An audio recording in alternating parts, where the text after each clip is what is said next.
All right, today we're tackling a big one, maybe one of the most influential books ever written, Plato's The Republic.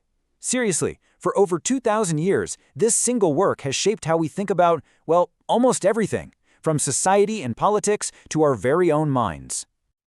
And, this whole masterpiece kicks off with what seems like a pretty simple question.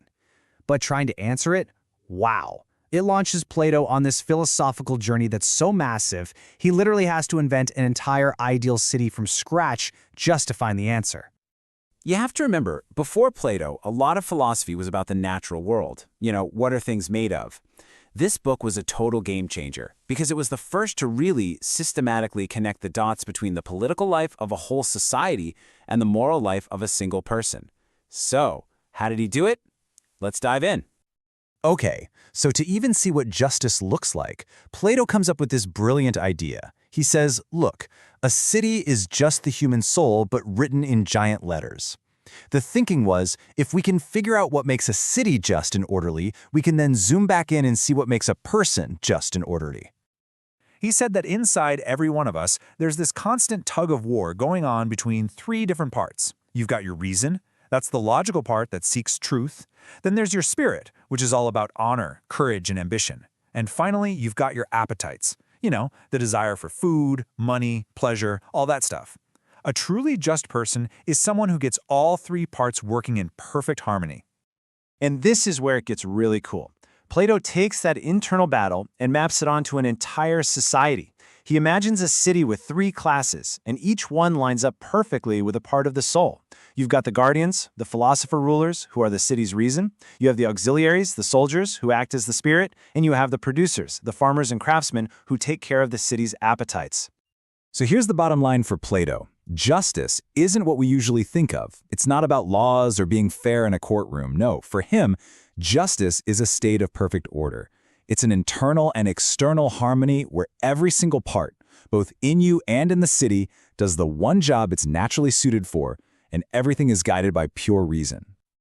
Okay, so if the whole city has to be ruled by reason, this leads Plato to his most famous, and for sure his most radical, idea about who exactly should be calling the shots.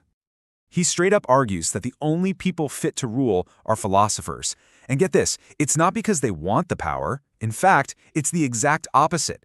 He says their passion is for truth and knowledge, not for money or fame, which makes them the only people who can't be corrupted by power. Okay, but why them? I mean, how can we be so sure they actually know what's best for everyone?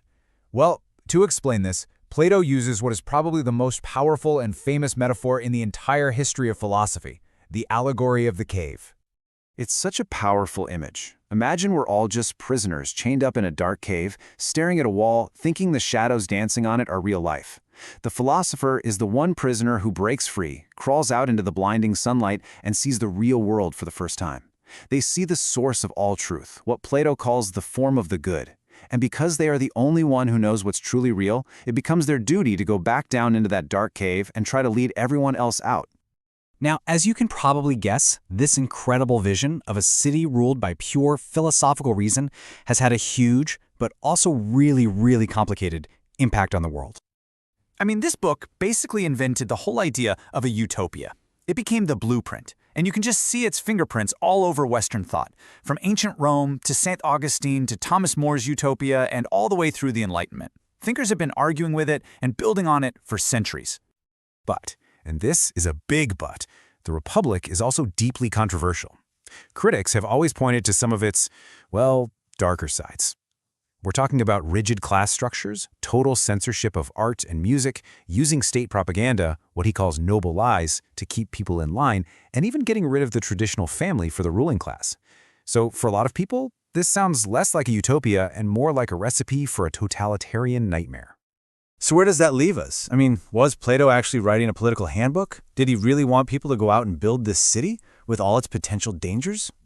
Well, what's so fascinating is that near the end of the book, Plato himself kind of hints that maybe it isn't supposed to be real. He says this perfect city might exist as a pattern in heaven, an ideal that we can look to, not necessarily to build on earth, but as a guide to bring order and justice to our own lives, to our own souls. And that really is the final provocative question the book leaves us with. Was Plato's ultimate goal political, or was it psychological? Maybe this whole grand thought experiment wasn't about building a perfect world out there, but about giving each and every one of us the tools to build a better, more just, and more harmonious self. This is for entertainment and educational purposes only.